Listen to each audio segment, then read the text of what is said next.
რა უნდა იცოდეთ, თუ კი გაჯარიმებენ და რეჟიმთან ბრძოლის რა სამართლებრივი გზები არსებობს. შინაგან საქმეთა სამინისტროს თანამშრომლები მოქალაქეებს ყოველდღიურად აჯარიმებენ. რეპრესიული პოლიტიკის მსხვერპლები არიან ის ადამიანები, რომლებიც საპროტესტო აქციებში მონაწილეობენ, თუმცა აჯარიმებენ მათაც, ვინც კონკრეტულ დღეს რუსთაველის გამზირზე საერთოდ არ იმყოფებოდა.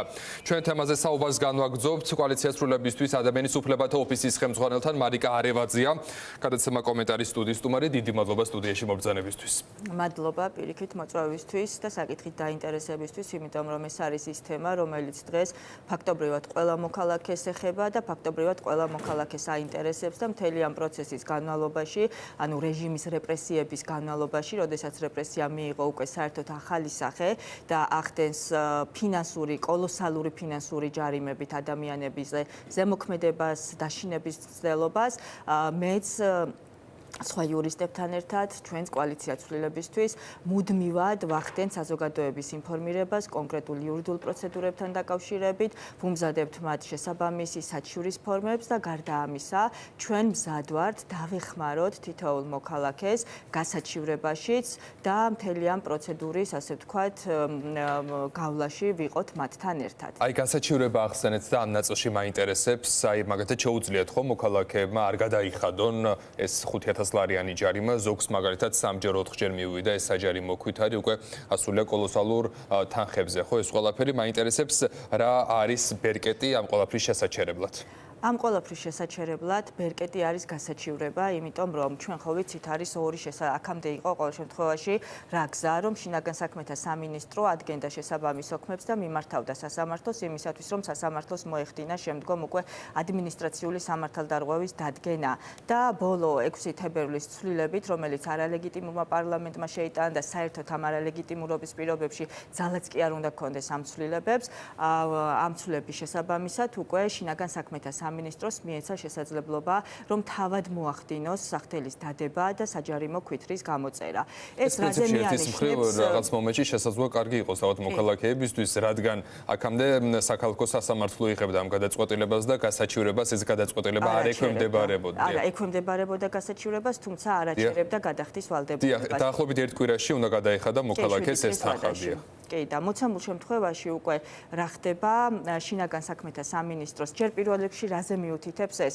ეს მიუთითებს იმაზე, რომ რეჟიმი არის გადატვირთული და სასამართლო ვეღარ უძლებს იქ შესულ საქმეების რაოდენობას და სავარაუდოდ მოიფიქრეს იმისთვის, რომ თან რეპრესიები გაგრძელდეს ამ ახალი ფორმით და თან პარალელურ რეჟიმში განტვირთონ სისტემა. თუმცა ჩვენ შეგვიძლია კიდევ უფრო მოქალაქეებს შეუძლიათ პირიქით გაჭედონ სისტემა, ხედავთ ხო სად არის პრობლემა, სად უჭირთ და ამ მიმართულებით მოხდეს მსვლელობა.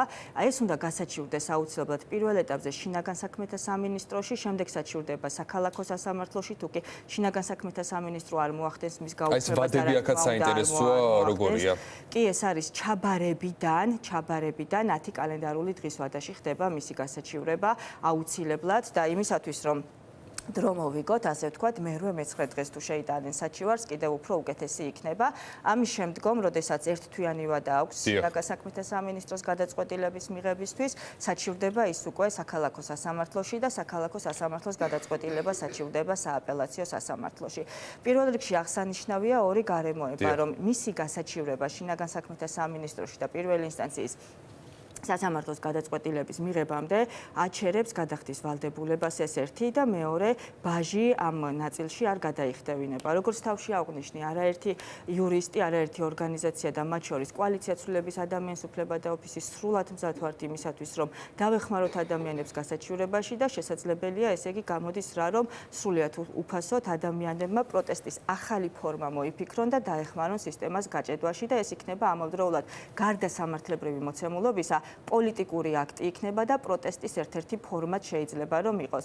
გარდა ამისა, ჩვენ ადამიანის უფლებათა ოფისი დავინახეთ რა რო სისტემას უჭირს სხვადასხვა მიმართულებით, იმიტომ რომ ხედავთ ამ თელს ამ პროცესში კიდევ დარღვევებს, სადაც შეუძლიათ მოქალაქეებს მიმართონ სხვადასხვა უწყებებს საჩივრებით და ჩვენ უახლოეს დღეებში ვაპირებთ ამასთან დაკავშირებით ახალი საჩივრების ფორმების, ახალი განცხადებების ფორმების მიცემას, რომ იმდენად გადავტვირთოთ ყველა უწყება, რომ აი ასე ვთქვათ უტრირებულად რო ვთქვათ, ფურცლებიდან თავის ამოწევასაც კი ვერ ახერხებდნენ.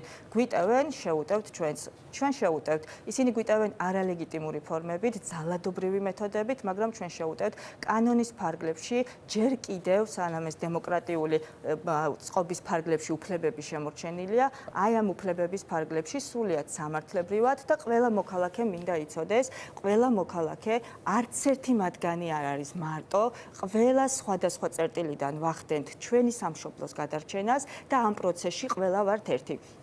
თითოეულმა მოქალაქემ და მე არაერთი მოქალაქე მიკავშირდება, არაერთი ადამიანი მიკავშირდება, ყოველდღიურად ათობით ზარის პასუხი მიწევს და ჩვენ ადამიანის უფლებათა ოფისს უკვე 50-ზე მეტი შეტყობინება გვაქვს შემოსული, საიდანაც თითოეულ მათგანზე საჩივრებს ვწერთ და დავუდგებით გვერდით ბოლომდე, მოგმართეთ პირადად მე, ჩვენი გაერთიანებული ოპოზიციის ხელხაზი ან ახალის თუ კოალიციის პარტიების Facebook გვერდებზე და ჩვენ აუცილებლად ვიქნებით თქვენს გვერდით, იმიტომ რომ ეს ბრძოლა არის ერთიანი, ეს ბრძოლა არის აუცილებლად გასამარჯვებელი და ეს ბრძოლა არის ჩვენი სამშობლოსთვის, დემოკრატიისთვის და რამდენად დიდია იმ ადამიანთა რაოდენობა, ვინც თქვენს მოგმართავთ, მათ შორის ახსენეთ, რომ ეხმარებით კონკრეტულ ადამიანებს ამ ყველაფრის მოგვარებაში, აქ ვიცით, რომ ჩართულები არიან სხვა არასამთავრობო ორგანიზაციები, მათ შორის SAIA და სხვა NGO-ები, სამოქალაქო სექტორის წარმომადგენლები, თქვენთან ასე ვთქვათ, რამდენად ლომად მოდიან მოქალაქეები. მომართვა ამ წუთას განხორციელებული, ოღონდ ნაწილ მათგანს უკვე ჩაბარდა და გასაჩივრების პროცედურები დაწყებული გვაქვს, ჩვენ ველოდებით მე-19 დღეებს, რამოდენიმე საჩივარი უკვე შეტანილი გვაქვს, იმისთვის, რომ დროში მაქსიმალურად გაიწელოს, თუმცა რამდენიმე მათგანს, უმრავლესი მათგანი ელოდება ჩაბარებას. და ჩაბარების ნაწილზე მინდა კიდე აღვნიშნო კიდევ ერთხელ მკაფიოდ, რომ ჩაბარებულად, ანუ შინაგან საქმეთა სამინისტროს აქვს ჩაბარების ვალდებულება. მან უნდა გამოაგზავნოს ფოსტით ან ადგილზე მიუტანოს მოქალაქეს და ჩააბაროს ჯარიმი, საჯარიმო ქვითარი, ანუ სამართალდარღვევის ოქმი. ამის გაკეთების ვალდებულება აქვს ორჯერ, ანუ მინიმუმ ორჯერ უნდა გამოგზავნოს. თუ ორჯერ გამოიგზავნა და ვერ ჩაბარდა, ასეთ შემთხვევაში მიდის საჯარო გამოცხადება. ან ვუთხრათ თუ კი მოვლენ ჩვენთან, ვუთხრათ რომ კარს არ ვუღებთ და გამოაგზავნონ ეს ქვითარი მაგალითად. მაგრამ იმ შემთხვევაში თუ კი მოვლენ და ადგილზე ვართ ჩვენ ან ოჯახის წევრი და უარს ვაცხადებთ მის ჩაბარებაზე, ის ითვლება ჩაბარებულად და იმ დღიდან ხდება გასაჩივრების ვადის ათვლა. ამიტომ თუ მოვლენ და მივყვეთ პროცედურებს და აუცილებლად კიდევ ერთხელ აუშვათ თქვენს გვერდით ვართ ჩვენც და არაერთი ორგანიზაცია თუ დამოუკიდებელი პირი და ადვოკატი. ანუ თუ კი ხელს არ ვაწერ, ესეც ითვლება ჩაბარებულად. თუ მოდიან გაბარებენ და თქვენ უარს აცხადებთ ჩაბარებაზე, ეს ითვლება ჩაბარებულად. კიდევ ერთი ნიუანსი, ოქს როდესაც აბარებენ, იმ ოქზე აწერია, რომ თან ახლავს ოქს საქმის მასალები. საქმის მასალები მე რაც ვნახე, არც ერთ ოქს არ აქვს თან დართული. შესაბამისად, ოქს როდესაც ჩაგაბარებენ, შეგიძლიათ ხელი მოაწეროთ, ოღონდ დააწეროთ იქვე, რომ არ ვეთანხმები და ოქს არ ახლავს საქმის მასალები. იმიტომ რომ ეს არის ის საქმის მასალები, რომელიც უნდა გქონდეს და რომელიც თითქოს და ადასტურებს სამართალდარღვევის ფაქტს და აქაც მტკიცების ტვირთი სწორედ არის ადმინისტრაციულ ორგანოზე, ანუ შინაგან საქმეთა სამინისტროზე, რომ ნამდვილად აქვს ადგილი სამართალდარღვევას კონკრეტული პირის მხრიდან. და ამ დროს საქმის მასალები თან არ ახლავს ამ სამართალდარღვევის ოქმებს. ამიტომ არის მნიშვნელოვანი ეს ყველა ნიუანსი და ყველა დეტალი რომ იცოდნენ. კიდევ ერთი გუშინ პანიკა იყო ატეხილი, რომ საჯარო ჩაბარებებთან დაკავშირებით, ეს 2 დღეა უფრო სწორედ და საჯარო ჩაბარებას სხვა ფორმა აქვს, ანუ ორჯერ მინიმუმ უნდა იყოს გამოგზავნილი, როგორც უკვე გითხარით, ვერ უნდა მოხდეს ჩაბარება და შემდგომ უნდა მოხდეს საჯარო ჩაბარება, ასე ვთქვათ, გამოქვეყნება. სად გამოაქვეყნებენ, თუ დამიჯერებთ შინაგან საქმეთა სამინისტროს ცხელი ხაზიც ვერ პასუხობს ამ კითხვაზე, არა აქვს ამ კითხვაზე პასუხი, იმიტომ რომ ის საიტზე რაც აქვს განთავსებული, იქ სუბიექტი არის ავტოსატრანსპორტო საშუალება, ანუ მანქანა და არა ფიზიკური პირი ადამიანი, ხო?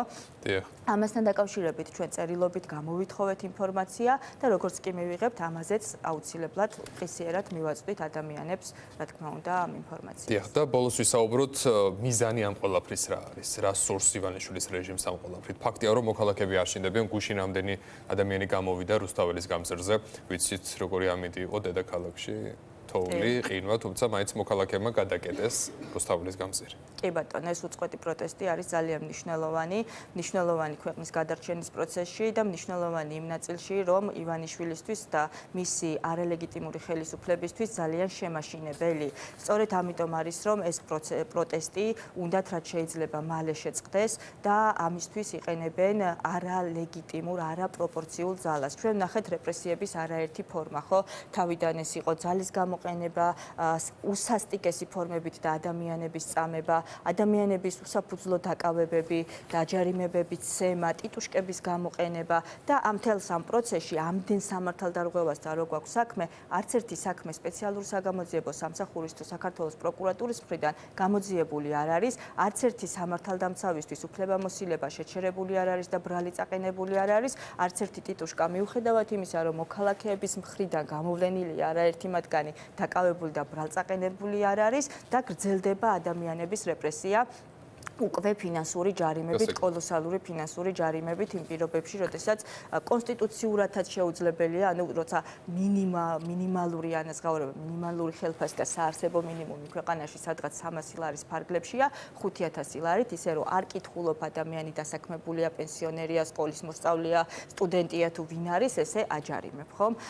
თუმცა ამ ყველაფერს გავუმკლავდებით, იმიტომ რომ ჩვენ ვხედავთ, რომ ყველა ფორმის ტერორს, რომელიც განახორციელა რეჟიმმა საზოგადოებამ უპასუხა საზოგადოებამ და ჩვენ ყველამ ერთად ორგანიზაციებმა და პოლიტიკურმა პარტიებმა ამასაც ვუპასუხებთ და ყველა ფორმას გავცემთ პასუხს. ასე მივალთ ნელ-ნელა გამარჯვება. დიდი მადლობა სტუდიაში მობრძანებისთვის. ვესაუბრებოდით მარიკა არევაძეს, ის კოალიციას სრულებების ადამიანის უფლებათა ოფისის ხელმძღვანელია. ჩვენ კი განვაგრძოთ გამოშვება.